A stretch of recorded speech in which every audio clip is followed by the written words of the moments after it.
you. Good for you.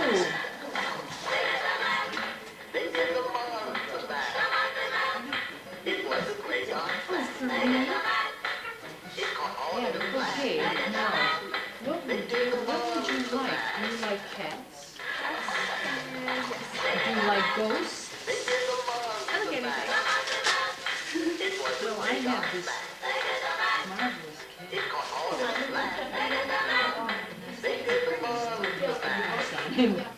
Would you like that to be dressed up? Sure. Cats are good luck. My family loves cats, especially their mom. Okay. Thank you. Pepin? Nature, also known as the lady who does the lights and the stage and anything else they need, except toilets. Somebody else got that job before me. They sit and then get up. How are you?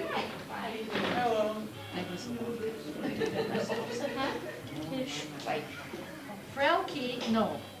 It's not Frelke. It is, what is her name? Plus my entourage here. Stephen. Kids and friends. Hello, Gary. Hi, Gary.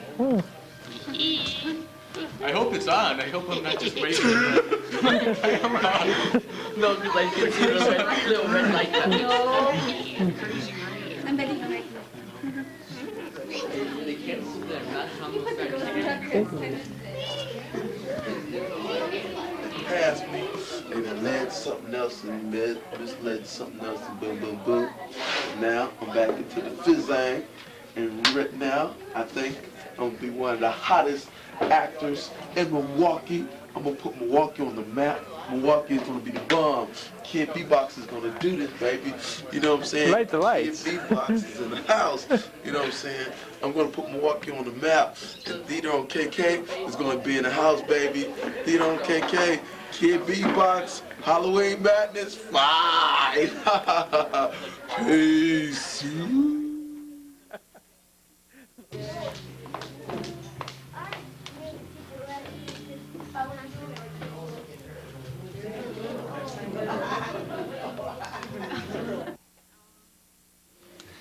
And I'll have a ginger ale.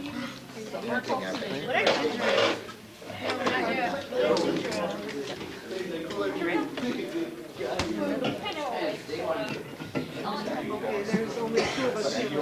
Oh, okay, so I will.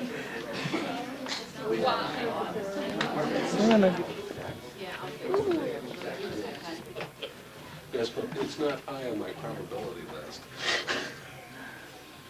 That particular thing would transpire. What, are you hoping for something interesting to show up? The Republican National Committee card. Don't leave home without it. My God. We just missed it because we were being very indecent a moment ago, wiped our lines. We kind of hatcheted what was going on. Welcome to the ladies' locker room. Oh, hello there. And look who's back here. Look who's back here. This is Hiding. Madam Allgay's psychic hotline. Oh, there you go. melting. That's lovely. Gary, do you have a broom? I know this We is broke a this is ghost. Yeah, I broke a ghost. He broke his and ghost. now I'm afraid that the shadows of the ghost will are all over the place. Okay, this is freaking me out. Come on, please. Get in. Wait, get in. Wait, get the nails. Hey, wait, can I go in? No. There's that rope. I know, that's the point. You're serious about this carrying out the crowd, huh? Hey, that was an interesting experience. Okay. Do you do the camera?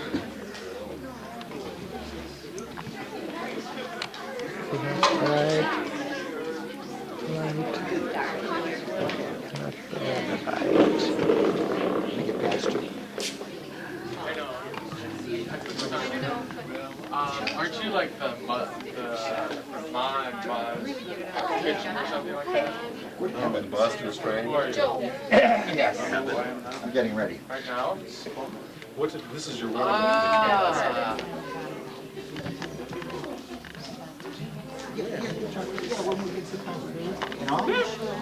Welcome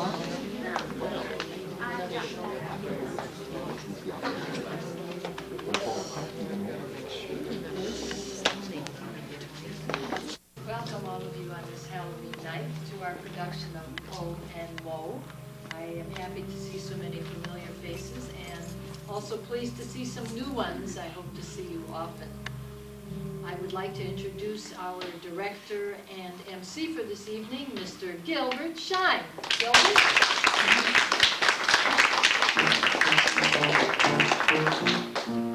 Not to play that. My name is Gil Shine, and I'm the director of the show you're about to see.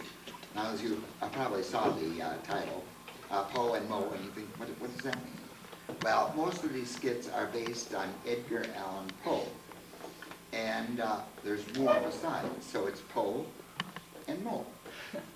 Now, because of the fact that we love children, we are devoting our first number to all of you children in the audience, and it's entitled very simply, I Love Children.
Different kinds of cooking shows on TV.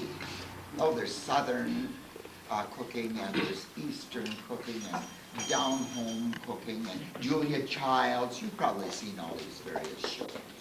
But I doubt that you have ever seen a TV show like this, entitled Your Mama's Kitchen.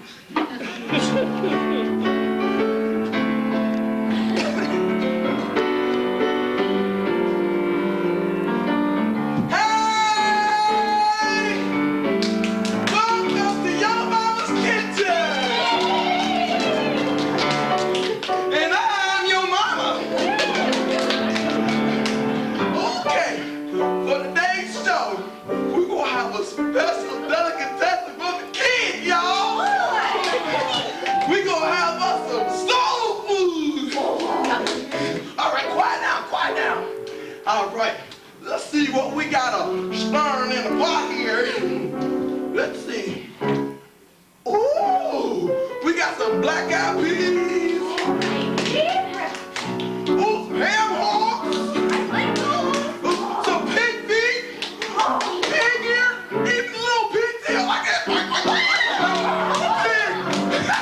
All right, quiet. All right, time to give it a little test.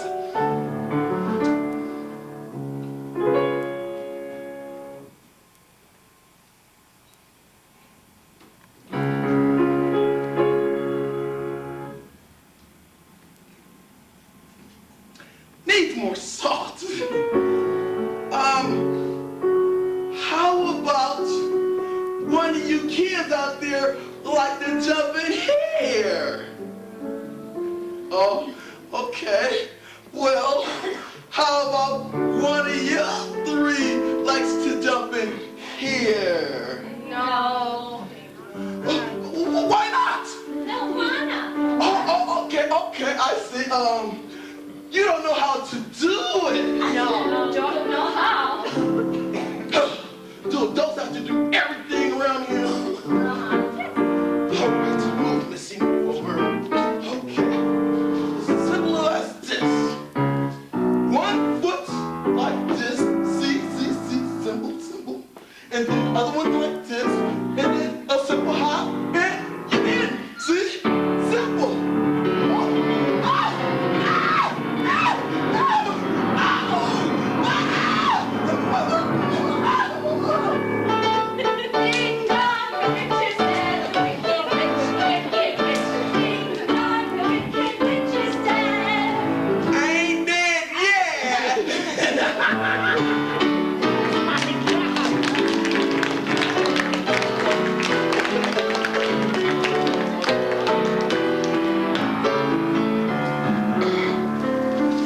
Edgar Allen Poe wrote a short story about Vladimir and the Doctors.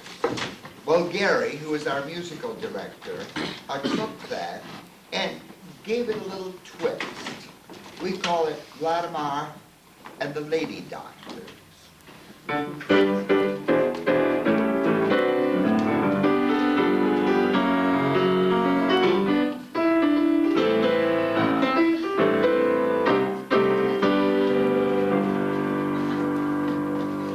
Mr. Valdemar, I presume? Are you from the new infirmary? I sent for a doctor. Why did they send you? How typical. Well, for your information, Mr. Valdemar, the study of medicine is constantly challenging the old stagnant ideas. The advancement of the science of medicine is so remarkable of late that in order to grasp the latest techniques and developments, a superior intellect is required. That of a woman. Impossible. Do you mean to tell me that you two are doctors? Francine is my assistant. I'm a student at the medical university. And I am Dr. D. Just the initial? It's a Poe story. Oh, I forgot. Well, I'm pleased to meet you both, but as far as having a woman performing any medical procedures on me, I'm sorry. That's totally out of the question. I'm afraid it's too late to be sorry, Mr. Valdemar. At the moment you called me, we had a contract. There is no longer any choice in the matter. Extraordinary bedside manner. Pardon my curtness, Mr. Valdemar, but from the day the infirmary was begun, one faces constant challenges to one's credentials. My associate should be here shortly, Dr. O. Dr. O? The midwife? She doesn't know anything but delivering babies and extracting teeth.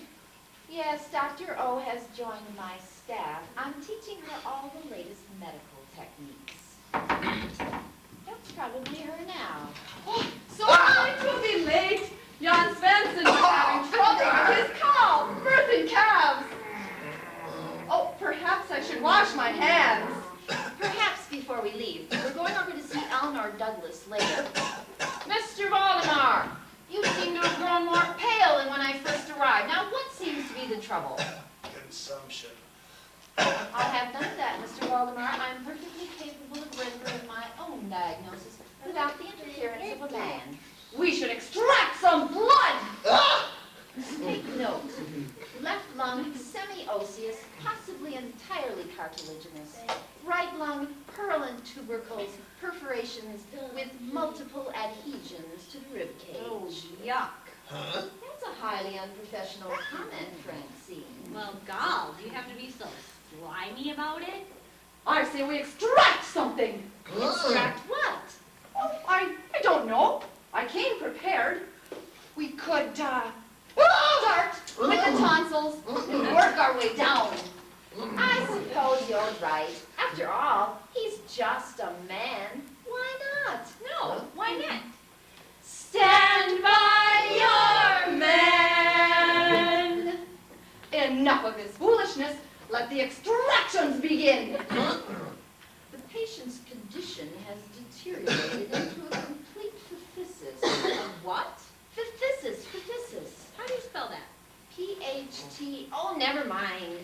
I say we extract it. Extract what? Phthisis. The phthisis should be extracted. You can't extract the phthisis.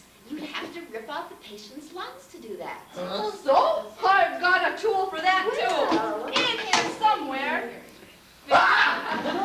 These snot-nosed panty-waists nowadays don't have the courage doctors used to be famous for. I bet they don't even teach extractions anymore in college, do they? Oh, leave her alone. They're teaching modern medicine in college nowadays. Things like magnetism, mesmerism, no more of that old bloodletting stuff. Mesmerism. It sounds like something a Zulu would do. A witch doctor? Yes, a witch doctor. Why, there's nothing a good extraction won't cure. I suppose you're right. This one isn't in very good shape anymore anyway. At the very worst, somewhere, someday, we'll be making one woman happy when there's one less bachelor on the market. The trouble with some women is they get all excited about nothing and then marry him. A woman's like a dresser, a man always wanting to go through her drawers. Nice work if you can get it. Nice work if you can get it, and you can get it if you try. Just continue to subdue the patient, Francine, while Dr. O and I attempt to mesmerize you. Now relax and watch the watch. Watch the watch. Your eyelids are getting heavy. You're falling asleep. Deeply asleep. That's a good idea. If he dies in his sleep, he won't know anything about it until tomorrow morning. Silence. You, check his extremities.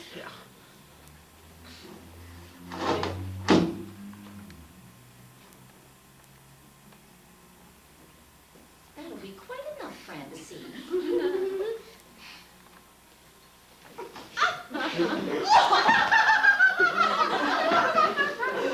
Vital signs of your stable doctor. Now, I command you, sit up.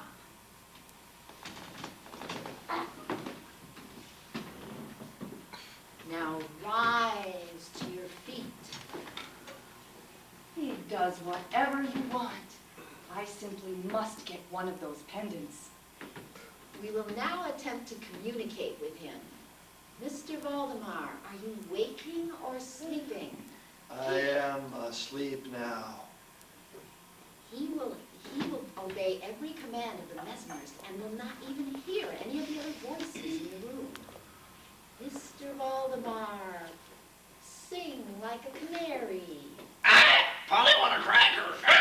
Make him bark like a dog. Mr. Valdemar, sing.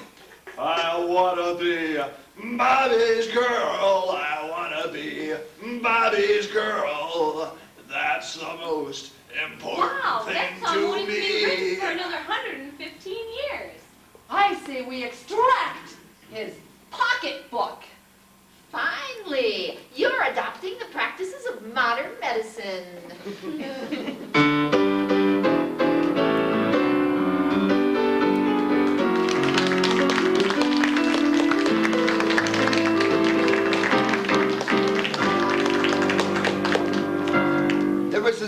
that was written way back in the 1930s. It proved so popular that it has remained a standard throughout the years. The title of the song is Blue Moon. I love the song Blue Moon, and whenever I have an opportunity of doing a show, I always incorporate the song Blue Moon.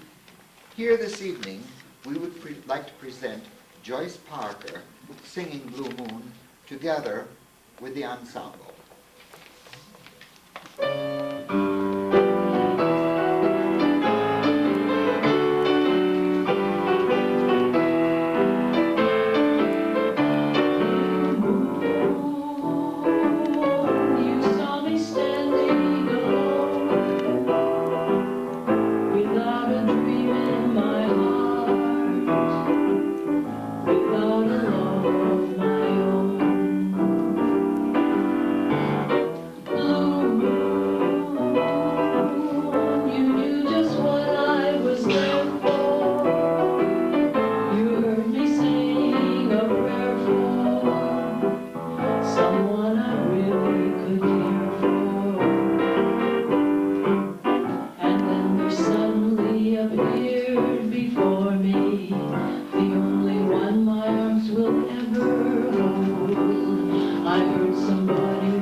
The moon had turned to gold, blue moon. Now I'm no longer alone, without a dream in my heart, without a love of my own. Down, down, dig it, down, down, dig it, down, down. You saw me standing alone. Without a dream in my heart, without a love of my own.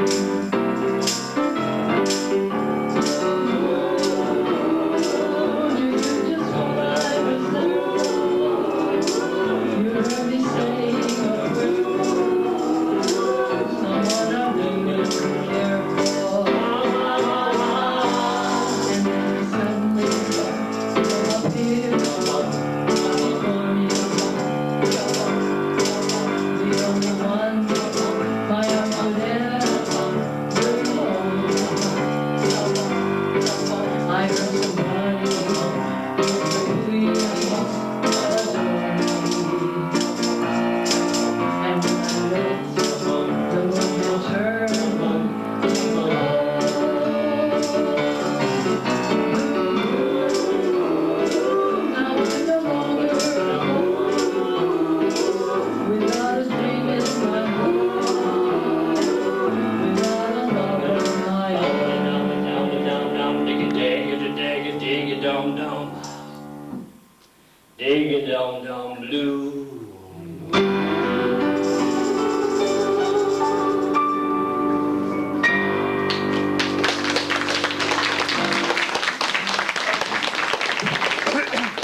Have ever heard of the Iberian Dancers? Have you heard of the Iberian Dancers? Yeah. They're a local troupe who have been on the scene for 40 years. They specialize in Spanish dancing, and they usually perform at the Summerfest. They also have concert engagements throughout the city and also throughout the state. It is my extreme pleasure to present two of those dancers for you here tonight.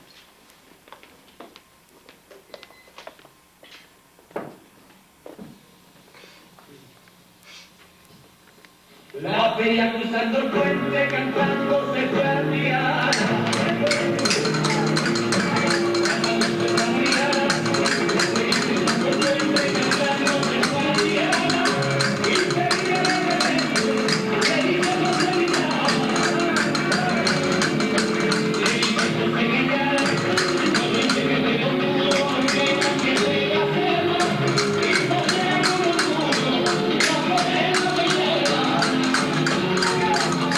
La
was only one word that stood in the way. Do you know what that word is?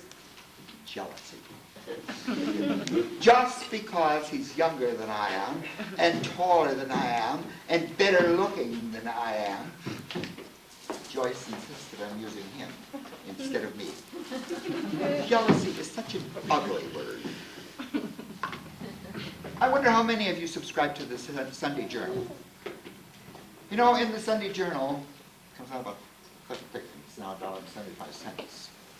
Well, in there they have a home section. And they advertise these various homes that they're building out around the lake, in the suburbs, the big mansions, on Lake Drive, various kinds of houses, and you've probably seen them. But I don't know whether you've seen anything quite like the Monster House.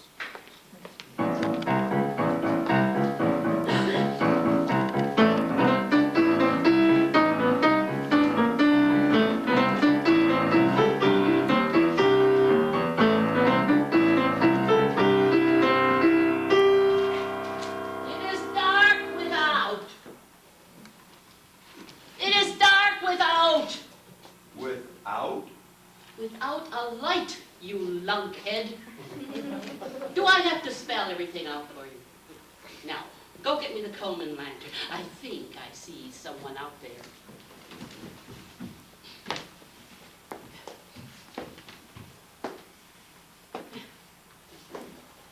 No! No lights! They cannot bear the lights! Out! Out! Distinguish all the lights! They must dwell in the darkness! Oh, what the devil is that old fool doing out there in the rain? Daddy said that he needed some night crawlers for his latest experiment in the laboratory. Night crawlers? Just what we need. Now take that ridiculous costume off. This isn't a costume, it's a dress. And I'm Daddy's little girl. Well, you should dress more conservatively, like me. Yes, Mama. Basement full of worms. What's he working on next? A piranha petting zoo? Daddy's very wise. He built my brother Frank. That contraption? You call that a brother? Oh, why, he's just a pile of junk. He's what, Mama? Oh, Frankenstein Alcott. You've got your jacket on backwards. Or is it your head? Oh, and how many times have I told you not to take off your feet in the living room and leave them there?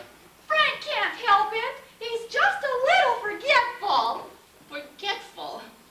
Why, that kid would forget his brains if I didn't stick them between his ears with duct tape myself.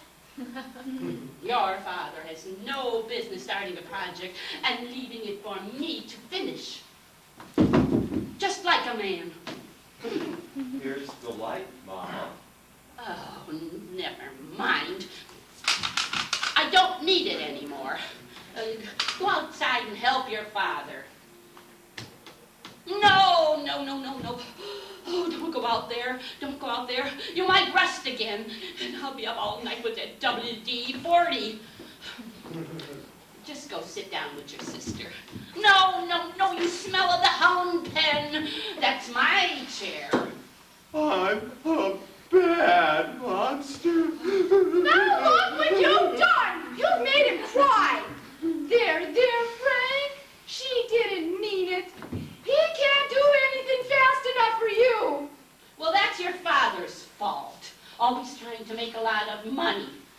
Any idiot knows you can't put a day-old brain into a fresh monster. I'm sorry. I hope, it's in the kind the worms go. There now. I guess it wasn't your fault. What's he shouting about now? I'll let you go if you let me go. Yeah, I got you. You roll back in the hole. Daddy's just talking to himself. Well, why so loud? You know Daddy is hard of hearing.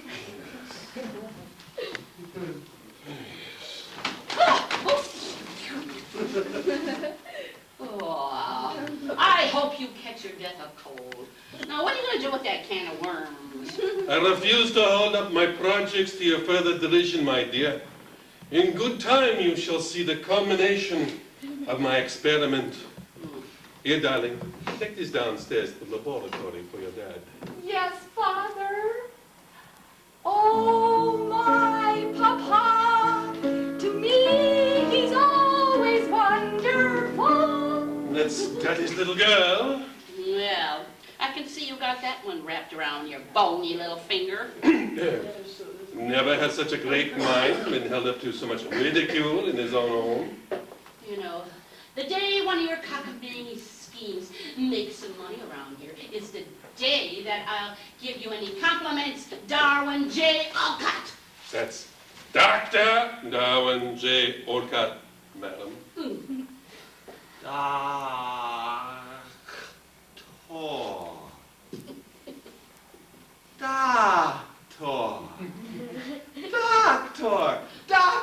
Doctor, indeed. Doctor.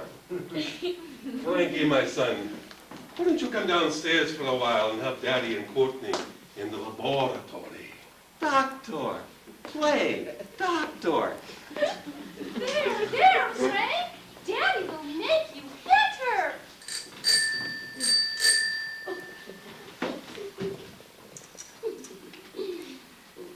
Hello? Hello? The what? Yes. This is Madam Olga's psychic hotline. Yes. Yes, of course. What will it be? Visa or MasterCard?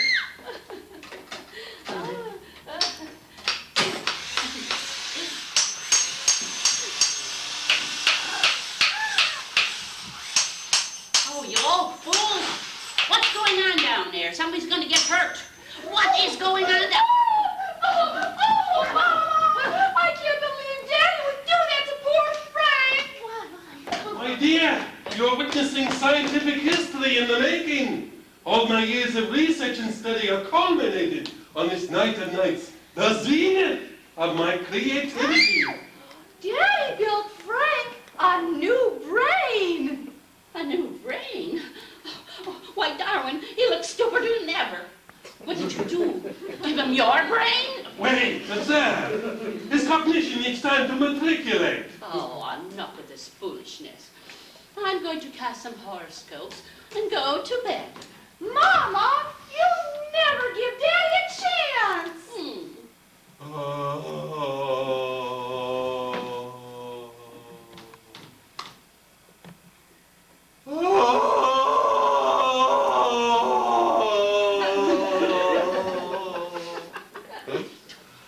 Oh, the shark, yes. Where they deep there. And it shows them early life. Just a jackknife as old Mac Heath made. And he keeps it out of sight. Out of sight. Oh, God, Darwin, you've invented white Newton. On that sidewalk, Sunday morning, lies a body oozing life. Someone speaking around that corner. Would that someone be back tonight?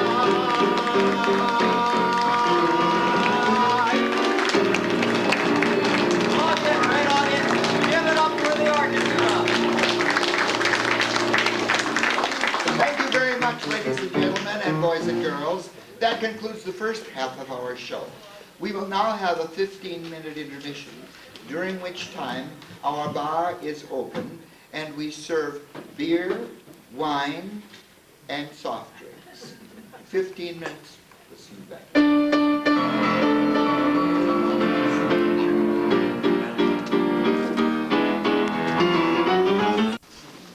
It has been my extreme pleasure to work with the next act that you are about to see.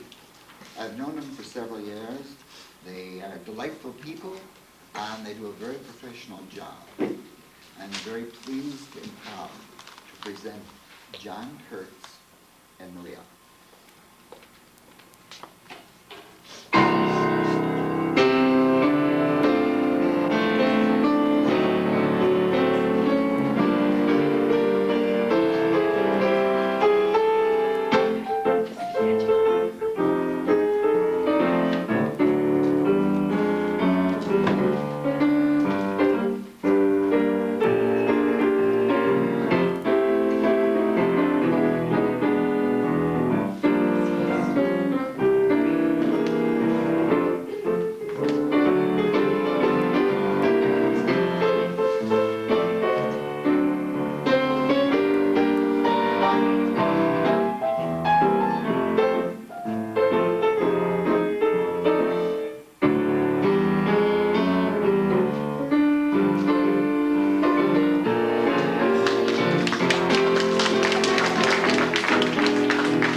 probably seen many home improvement shows on TV. And Edgar Allan Poe wrote a show called The House of Usher. We'd like to bring you this old House of Usher.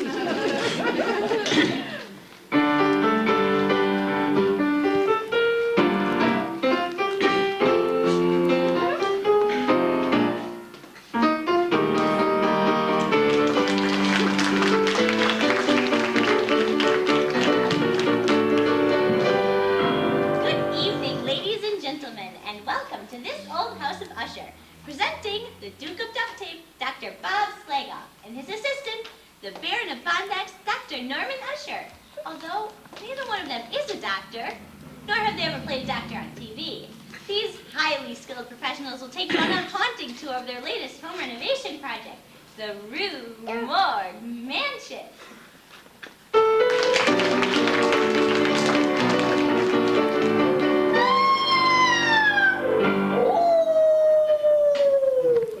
Tonight's show is called Balancing Your Budget, making the most sense from your home improvement dollar. Norm, why don't you briefly tell the audience what we're going to see tonight? Nevermore! Now, Norm, that's not a very positive thing to say. Bob, your home should be your castle. And the objective of any home improvement endeavor should be the enjoyment of your home. That's right, Norm. Whether you use your home for lecherous debauchery or merely to conceal the occasional surplus body, there's a home improvement solution to fit any budget. Bob, you hit the nail right on the thumb. And in the next half hour, we're going to show you some solutions that are so mind-numbingly simple and just so gosh darn practical that you won't know what hit you. We have a letter from one of our viewers. His was a problem of, well, privacy. Thanks, Heidi. He had some storage. Well, let me quote from the letter. At one period, I thought of cutting the corpse into minute fragments and destroying them by fire. At another, I resolved to dig a grave for it in the floor of the cellar. Again, I deliberated about casting it in the well in the yard, about packing it in a box as if merchandise with the usual arrangements, and so getting a porter to take it from the house. But then, Norm, he hits on the best solution, and it turns out to be the most simple, too. Exactly, Bob. And I'll bet he could have just kicked himself. It was that simple. Dislodge a few bricks with a crowbar. A Stanley crowbar, Norm. Thanks, Heidi. And with a little patience, a little patching plaster, and about 20 minutes, the job is done. He writes, The wall did not present the slightest appearance of having been disturbed. He sent us pictures, Bob. And to tell you the truth, I couldn't tell you which bricks were undisturbed and which held the nasty tidbits behind them. Who could ever tell? and best of all, no out-of-pocket expenditures. He completed the entire project using leftover items just lying around the workshop. That's right, Bob. The resourceful home handyman is the one who in the long run is going to succeed. Our next project... Later! Later in the show, we'll show you how our wine cellar is coming. But first, the last viewer's problem reminded me of another common household problem. Show us, Bob. Thanks, Heidi. Now, Norm, just looking at these floorboards, you don't see anything unusual, do you? Not a thing, Bob. It's practical, decorative, and gosh darn near indestructible. And yet... Now that you mention it, something seems, well, just a little different about this floor. I don't know how to describe it. Offhand, I'd say it was a craft laminate impregnated in phenolic melamine resin, used with a high-pressure post-form pattern coated polyurethane, Norm. Thanks, Heidi. But but it still seems to have that certain resonance. Just goes to show you, no matter how you slice it, don't forget the insulation!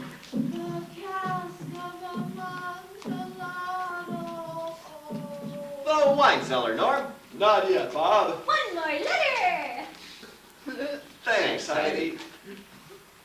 This one from Roderick Usher. He writes, Dear Bob and Norm, a barely discernible fissure extending from the roof of the building to the base has now widened to the point where I can see the radiance of the full setting and blood-red moon.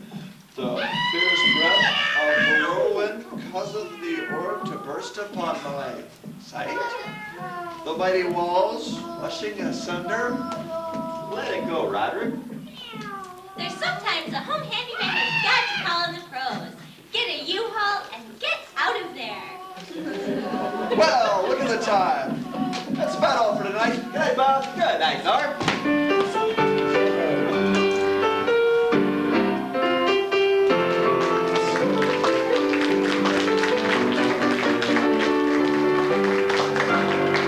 Joyce Parker and Mikhail Alexander are nothing more than two lost souls.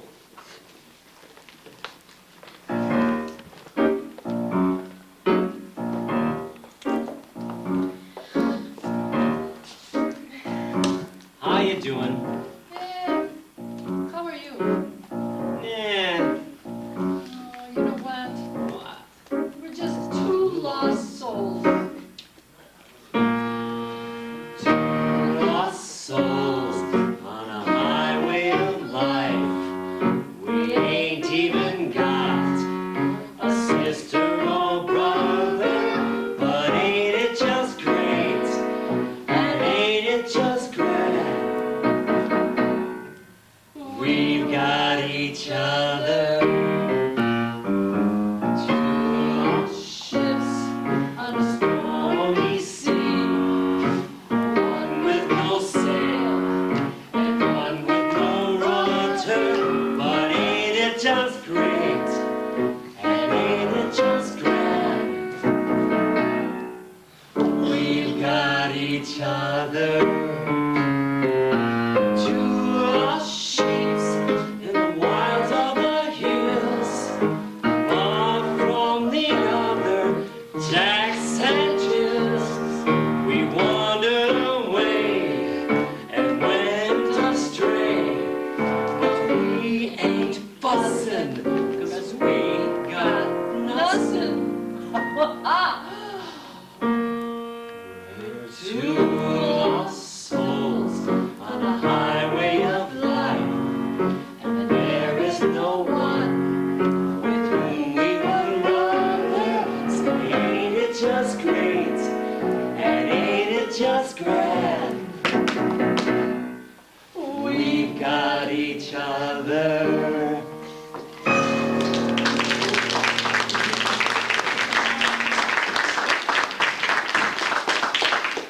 Edgar Allan Poe wrote a poem entitled Bells. Now Gary, our musical director, has taken that poem and set it to music, and we'd like to present the entire company in Bells.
a tale of terror.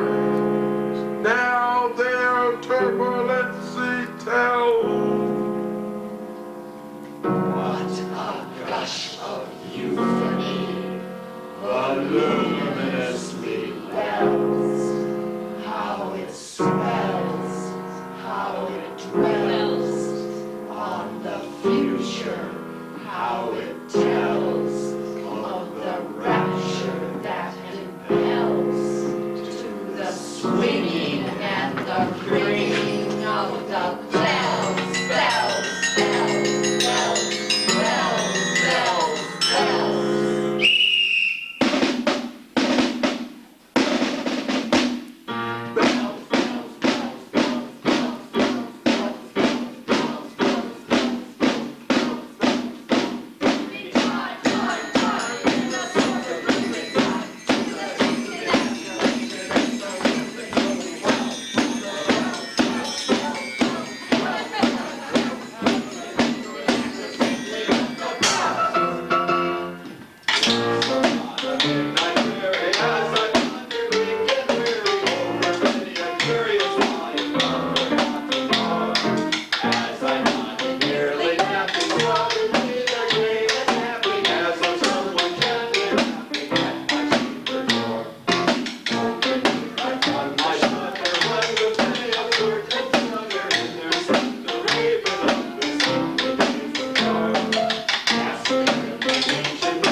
Sorry guys, I got a little carried away. Feel a glory, it's so rolling on the human heart of stone. They are neither man nor woman. They are neither beast nor human. They are Republicans.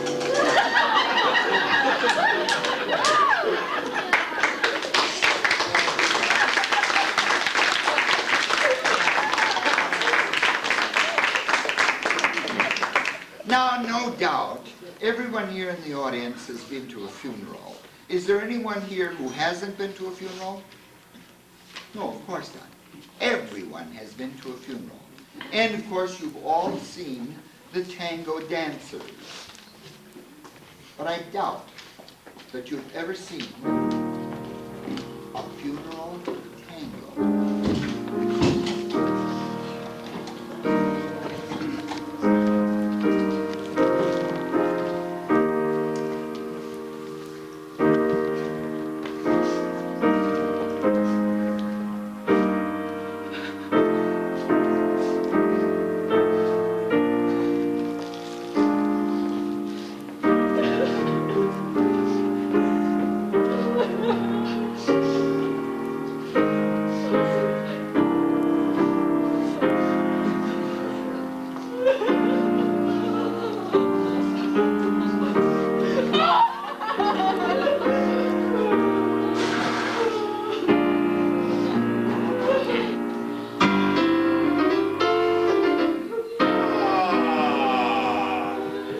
can see them now, clutching a handkerchief and blowing me a kiss, discreetly asking how. How come he died so young? Or was he very old?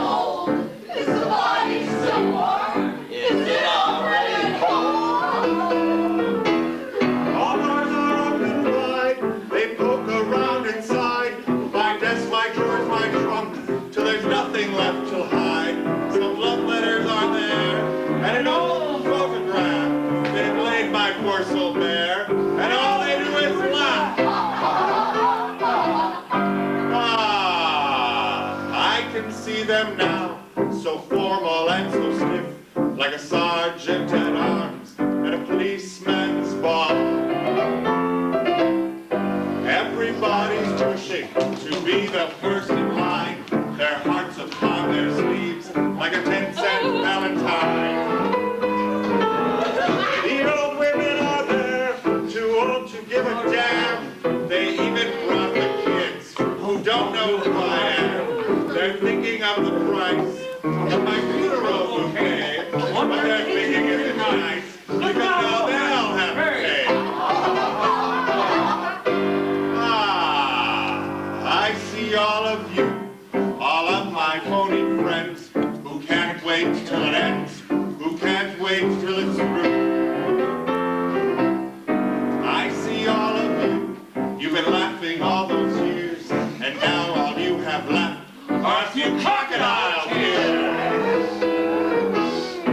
You don't even know that you're entering your hell, as you leave my cemetery, and you think you're doing well with the one who's by your side. You're as proud as you can be. Oh, she's going to make you cry, but not the way you cried for me. I can see me now, so cold and so alone, as the flowers slowly die in my field of little bones. I can see me now, I can see me at the end, this voyage that I'm on, without love, without a friend. All this that I see is not what I deserve. They really have their nerve to say these things to me. No girls, just bread and water. All your money you must save, or there'll be nothing left for us when you're cold and in your grave.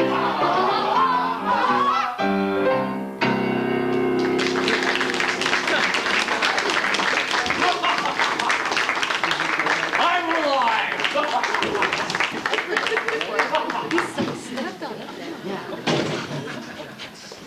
Now we come to the saddest part of our program, the end of our program.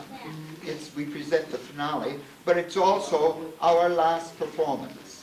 And we've had an awful lot of fun putting this on for you. We present the finale for you.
very much, ladies and gentlemen, and boys and girls, and that's our show. But before we leave, I would like to introduce you to Gary Guetzlaff. Gary, come on out here and take a bow. He's so shy. He's our musical director. He wrote those songs. He put them to words. He did everything.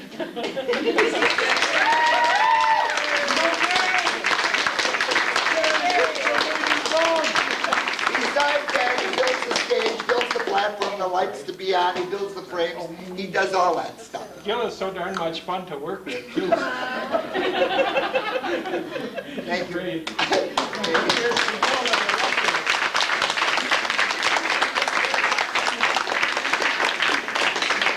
Thank you. We hope that you enjoyed the show as much as we enjoyed working on it and presenting it for you. Thank you and good night.